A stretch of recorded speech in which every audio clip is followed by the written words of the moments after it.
was dead of night. But at the bottom of Booster's garden, in the shed where he did his planning and inventing and making things, a light was shining. Booster was working late. He'd just finished making a scale model of a Myron space freighter, like the ones he'd often travelled in with his friend Bleep, the space boy. I wish I was on Myron with Bleep.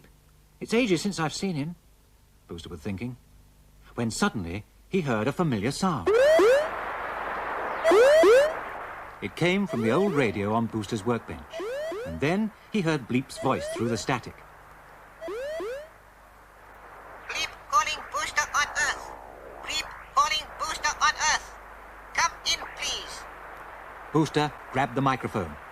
Booster here, receiving you loud and clear. Where are you? Over. I am aboard the very latest Myron spacecraft, a space catamaran. She is specially designed to carry small loads of freight between the twin hulls. We are on course for landing on Earth. I bring visitors to meet you. They are my young cousins, Blink and Twink. They are looking forward to meeting an Earth boy. Can you guide us in? Over. Landing beam ready.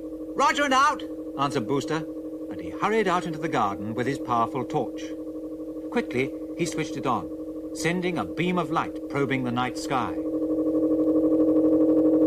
Now he could hear the throb of retro rockets quite clearly, and at last his torch picked out the silhouette of the Space Cat.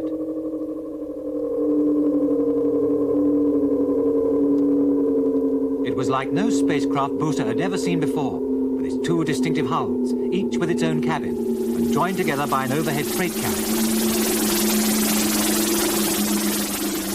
Controlling the Space Cat from one cabin, Bleep made a perfect landing, right in the middle of the lawn.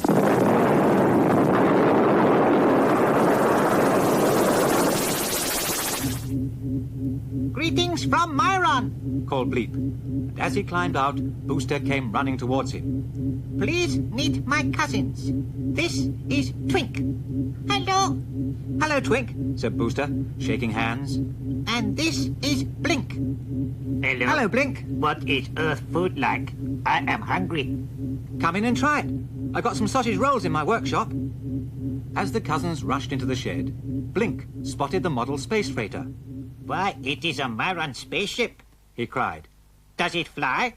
And he threw the model into the air before Booster could stop him. All Booster's patient work lay on the floor. There was a dreadful silence, until Twink said, That was a terrible thing to do, Blink. I am very sorry. I did not know it would not fly. You two are always up to some mischief.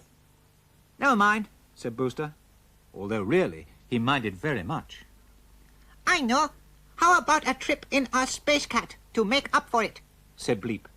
Yes, let us take Booster back to Myron with us, cried Twink. And give him a good Myron meal, cried Blink.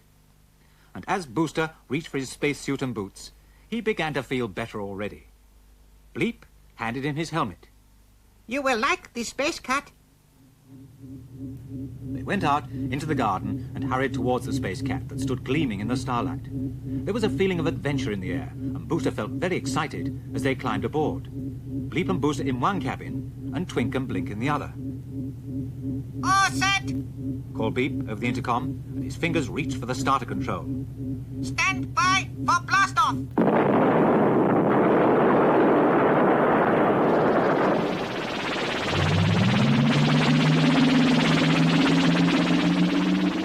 As the Space Cat rose into the sky, the houses dropped away below them, the lights in their windows dwindling to pinpoints.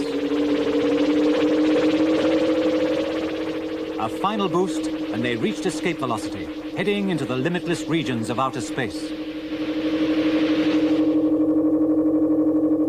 As the jets cut out, they became free from the pull of Earth's gravity. Booster was thoroughly enjoying himself, when suddenly everything went dark.